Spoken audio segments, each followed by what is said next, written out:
திமுக ஒரு கூட்டம் போடுதுன்னா அந்த கூட்டத்துக்கு யாருமே வரமாட்டாங்க. பணம் கொடுத்தாதான் வருவாங்க. நீங்க வண்டி வச்சு அவங்கள கூட்டிட்டு வர்றதுக்கு ஒரு ஆள் அப்பாயின்மெண்ட் பண்ணி சாப்பாடு, கோழி பிரியாணி, குவாட்டரு உட்கார வச்சாலும் உட்கார மாட்டான். அவனை திருப்திப்படுத்துறதுக்காக அந்த இடத்துல ஒரு அரைகுறையாக ஒரு ஆடைகள் போட்டு ஒரு நடனம் ஆட வைப்பாங்க. இந்த வேலைகளை தொடர்ச்சியாக இன்னைக்கு தாவக செய்து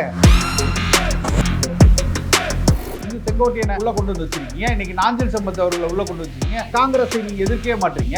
அதிமுக பத்தி பேசவே மாட்டீங்க. இப்ப இவர்கள் செய்தெல்லாம் நியாயம் நினைக்கிறீங்களா? தொண்டனை கூட உங்களால சரி செய்ய முடியல. 50-75 ஆண்டுகள் கழித்து திமுக என்ன செய்தோ ஒரு தொண்டன் தொடக்கத்திலே செய்யறான். மேலே ஏறி குதிக்கிறான், டிரான்ஸ்பார்மர்ல ஏறான், மரத்துல இருந்து குதிக்கிறான். விஜய் அவர்கள் வர முடியல. ஆதவர்ஜுனா அன்னைக்கு எங்க போனாரு? நாங்க போய் நின்னாங்க. முதல் நாள் இரவு எங்களுக்கு தர்மபுரியில கூட்டம், இந்த இரவே கரூர்ல போய் நிக்கிறோம். இந்த நாள் காலையில மருத்துவமனையில நிக்கிறோம். நாங்க ஏன் உங்களால போக முடியல? விஜய் எல்லாத்துக்கும் பொறுப்பேற்று ஆகணும். என்ன நீங்க சொல்றீங்க? நீங்க இதுவரைக்கும் தமிழ்நாட்டுல பாஜக பெரிய அளவிலான இடங்களையும் பிடிக்கல, கூட்டணிகள்ல இருந்தாலும் கூட அப்படின்னும் போது தடுமாறுறாங்கல்ல. இன்னைக்கு யார் கூடயாவது சேர்ந்துடலாம். அதிமுக சேர்ந்துடலாமா, தாவேகா பிரிச்சிடலாமா, இல்லை அவங்க கூட சேர்ந்துடலாமா, இந்த கட்சி அதிமுக உடைச்சிடலாமா, 2 பங்கா 3 பங்கா உடைச்சிடலாமா, எப்படியாவது நம்ம இந்த ஆட்சி கட்டில வந்துடணும்னு அவங்க நினைக்கிறாங்க. ஆனால் இந்த மக்கள் ரொம்ப தெளிவாக இருக்காங்க. அதாவது தமிழ்நாட்டு மக்கள் நீங்கள் இந்த பிரிவினையை உண்டு பண்ணி எங்களிடம் நீங்கள் வாக்குகளை வாங்க முடியாது. ஒருவேளை பூச்சாண்டி காட்டி இவன் வந்துருவான்னு சொல்லி திமுக வாக்குகளை வாங்கலாம்.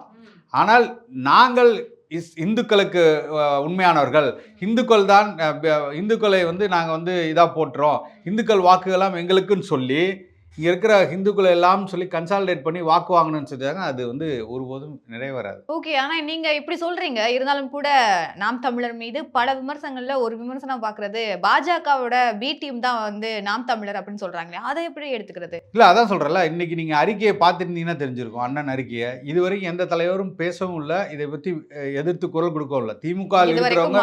திமுக இருக்கிறவங்க பொத்தாம்போதோ அவர் பேசணுங்கிறக்காக பேசுகிறாங்களே தவிர, நான் மறுபடியும் சொல்கிறேன், நான் நேரடியாக திமுக மீதே குற்றம் சாட்டுகிறேன்.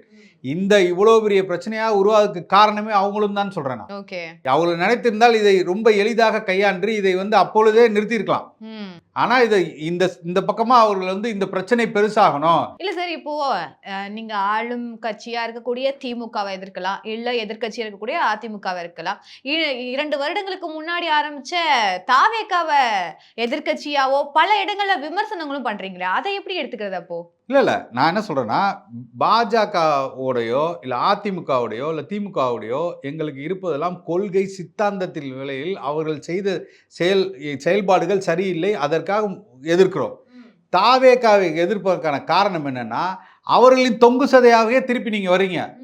அவர்கள் இந்த நிலத்தில் எல்லா இடத்திலும் இருந்து வேரூன்றி செய்யக்கூடிய விஷயங்கள் எல்லாம் தவறாக செய்துவிட்டு இந்த மண்ணை பிளவுபடுத்தி ஒரு அரசியல் செய்து கொண்டிருக்கிறார்கள். அப்போ நீங்கள் தொடர்ச்சியாக வரும்போது நீங்கள் ஒரு புதிய ஆற்றலாக நல்ல விஷயத்தை எடுத்துக்கொண்டு இந்த மக்களுக்கு சரியானவற்றை செய்வீர்கள் என்று நம்பியிருந்தோம். முதலில் தொடங்கும் போது சரி, ஒரு புதிய சக்தி வருது, அதை வாழ்த்துவோண்டு. ஆனால் முற்றுமுழுதாக இவர்கள் இத்தனை ஆண்டுகள் தொடர்ச்சியாக இருந்து செய்த காரியத்தை நீங்கள் தொடக்கம் முதல்ல செய்ய ஆரம்பிக்கிறீங்க. தொடக்கத்தில் நீங்கள் செய்ய ஆரம்பிக்கிறீங்க. நீங்கள் திராவிடத்தையும் எடுத்துக்கிறேங்கிறீங்க. திராவிடம் எப்படி சரியானதாக இருக்க முடியும்? நீங்கள் சொல்லுங்கள். இன்றைக்கி எம்ஜிஆர் அவர்கள் செய்ததெல்லாம் சரி என்று சொல்ல முடியுமா? அப்போ அந்த கட்சியின் தலைவர்களை நீங்கள் எப்படி எடுத்து கொண்டு பேச முடியும்? இன்றைக்கி ஜெயலலிதா அவர்கள் செய்த தவறுகளெல்லாம் மறந்து விடுமா? இன்றைக்கி செங்கோட்டையனை நீங்கள் உள்ளே கொண்டு வந்து வச்சுருக்கீங்க. இன்றைக்கி நாஞ்சில் சம்பத் அவர்களை உள்ளே கொண்டு வச்சுருக்கீங்க. இவர்களெல்லாம் பயணித்த இடம் எங்கேருந்து வந்திருக்காங்க? அப்போ எதை பற்றியுமே நீங்கள் பேச மாட்டீங்க. காங்கிரஸை நீங்கள் எதிர்க்கவே மாட்டீங்க. இன்றைக்கி அதிமுக பற்றி பேசவே மாட்டீங்க. அப்போ இவர்கள் செய்தெல்லாம் நியாயம் நினைக்கிறீங்களா?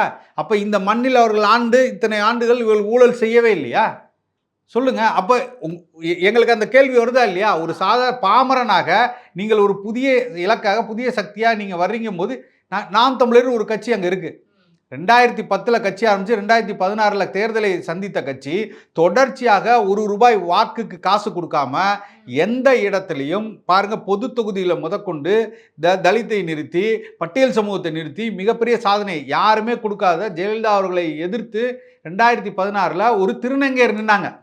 இத்தனை சாதனைகளை செய்து எல்லா மக்கள் போராட்டத்திலும் மக்கள் பிரச்சனைகளிலும் தலையிட்டு பல தீர்வுகளை கண்ட இந்த கட்சிக்கு மாற்றாக நீங்கள் வர்றேன்னு சொல்கிறீங்க.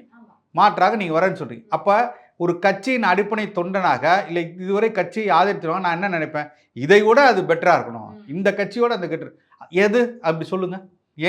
இந்த கட்சி வைக்கக்கூடிய கொள்கையோட இந்த கட்சி வைக்கக்கூடிய தத்துவத்தோடைய நான் மாற்றாக இதெல்லாம் செய்கிறேன், இதை விட பெட்டராக செய்கிறேன், மாற்றுன்னு கூட வேணாம், இதை விட சிறப்பாக நான் வந்து இந்த கொள்கையெல்லாம் எடுத்துட்டு வரேன்னு சொன்னா ஏத்துக்கலாம், பரவாயில்ல, நாங்களும் அவர் கூட போட்டி போட்டு நிக்கலாம். ஆனால் முற்றுமுழுதாக நீங்கள் இன்னும் திராவிடத்தில் என்னென்ன தவறுகள்லாம் செய்தோ அதே இடத்துல இன்னைக்கு வந்து நிக்கிறீங்களே, உங்கள் தொண்டனை கூட உங்களால சரி செய்ய முடியலையே. உங்களை கூட இருக்கக்கூடிய தொண்டனை கூட நீங்கள் இன்னும் அரசியல் படுத்தாம இருக்கீங்க. இன்னைக்கு திமுக என்ன செய்கிறதோ 50-75 ஆண்டுகள் கழித்து திமுக என்ன செய்யுதோ ஒரு தொண்டன் தொடக்கத்திலே செய்யறான். தொடக்கத்திலே அவன் வந்து மேலே ஏறி குதிக்கிறான், டிரான்ஸ்ஃபார்மர்ல ஏறுறான், மரத்துல இருந்து குதிக்கிறான், இதெல்லாம் சேதப்படுத்துறான், பொது சொத்தை சேதப்படுத்துறான். இன்னைக்கு வந்து எந்த ஒரு அடிப்படை நாகரீகமுமே இல்லாம நடந்து கொள்றான், வீலுக்கு கீழே போய் உழுவுறான். இன்னைக்கு பல பேர் 41 பேர் செத்து போயிட்டா. இதெல்லாம் பல தடவை நாங்கள் எச்சரிச்சிருக்கோம், இந்த மாதிரி நடக்க போகுதுன்னு பல தடவை எச்சரிச்சிருக்கோம். இது சரியில்லை, இது ஆபத்தாக போய் முடியும்ட்டு. முடிஞ்சிருச்சுல்ல. இன்னைக்கு 41 பேர் கொண்டு போய் செத்து போயிட்டான்ல. இப்போ அதுக்கெல்லாம் யார் காரணம்? நீ தானே காரணம். ஒரு சரியான அரசியல் தலைவனும் நீங்கள் உருவாலையே.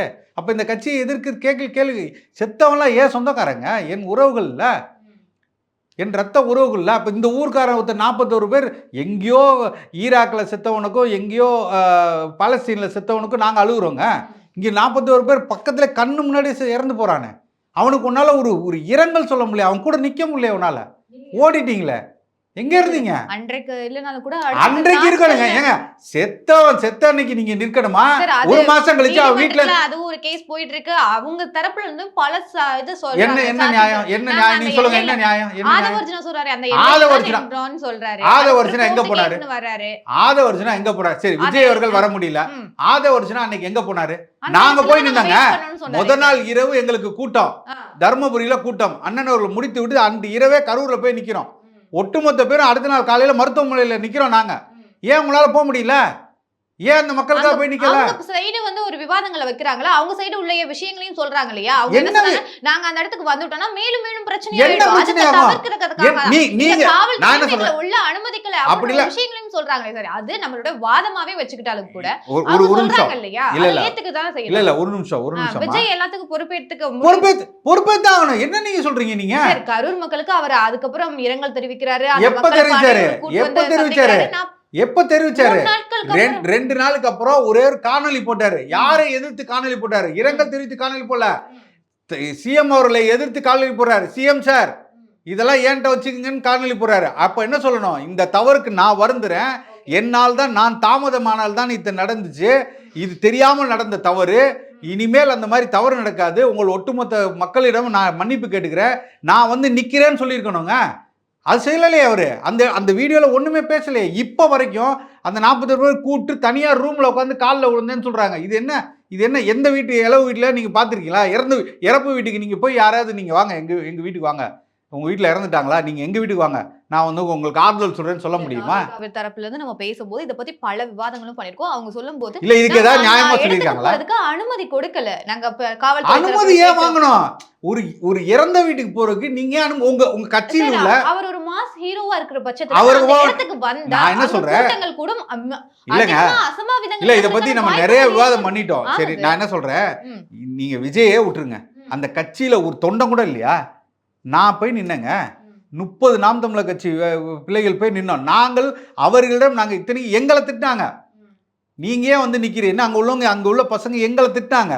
நாங்கள் அது எல்லாமே பொருட்படுத்தல, ஏன்னால் வழி எங்களுக்கு தெரியும், ஒரு இறப்பின் வழி எங்களுக்கு தெரியும். தமிழர் மட்டும் களத்துல இருந்துச்சான்னு கேட்டா கேள்விக்குறிதான். ஒவ்வொரு கட்சியும் இருந்துச்சு. ஏன் போல? ஏன் இந்த கட்சி போல? மக்கள் நீதி மையம் ஏன் போல? யாரு போகல? தாவேகா ஏன் போல? சரி, அவங்க சைடுல இருந்து ஏதோ பிரச்சனைகள் இருக்குன்னு தான் சொல்றாங்க. அந்த இடத்துல அவங்களுக்கு முதல் முறை ரெண்டு விஷயமா ஏதோ ஒரு தவறுகள் நடந்துருச்சு, அந்த தவறுகளை அவங்க திருத்திக்கிறதுக்கு தான் முயற்சி பண்றாங்களே தவிர்த்து இல்ல பண்ணணும்ன்றது அவங்களோட எய்ம் இல்ல. நல்ல கேள்விதான். தவறுகளை திருத்தி எந்த இடத்துல திருத்திருக்கா? நீ ஒரு இடம் மட்டும் எனக்கு சொல்லுங்க சார், இதுக்கப்புறம் இப்படி திருந்தி இருக்கு சார்.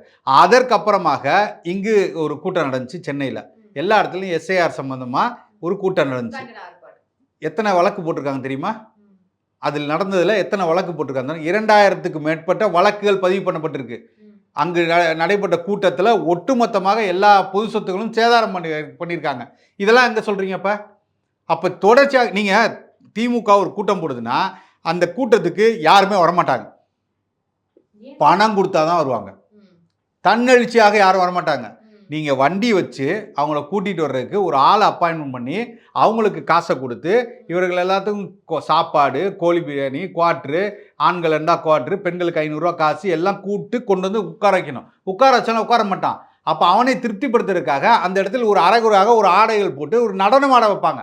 இந்த வேலைகளை தொடர்ச்சியாக இன்னைக்கு வந்து தாவேக்கா செய்தே. அப்போ இது எந்த இடத்துல மாற்று நீங்கள் ஏற்றுக்கொள்ள முடியும்?